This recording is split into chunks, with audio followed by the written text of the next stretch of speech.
In this video, I'll show you how to make the best firing error crosshairs in Valorant. This will include all of our recommended settings. I have also included the profile code for each crosshair in the description. The first crosshair that I will be showing is a standard 4-line crosshair. Disable outlines and center dot. Enable inner lines, then use 1, 4, 2, 2. Turn on firing error. Set the multiplier to 0.12. Next, we have a 4-dot crosshair. Turn on outlines. Set the opacity somewhere between 0.2 and 0.4. Set the thickness to 1. Turn off center dot. Enable inner lines. Set the inner lines to 1, 1, 1, 3. Turn on firing error. Set the multiplier to 0.38. Next is a cross-firing error crosshair. Turn off outlines and center dot. Turn on inner lines. Use 1, 4, 2, 0.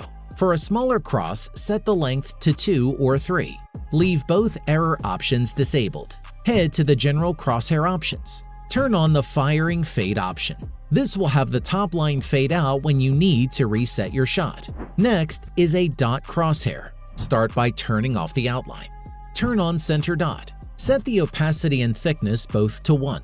Leave both the override options disabled. Turn on inner lines. Set inner lines to 1, 2, 3, 0. Turn on firing error. Set the multiplier to 0.012. Turn off outer lines. Next, we have another 4-line crosshair. Turn on outlines.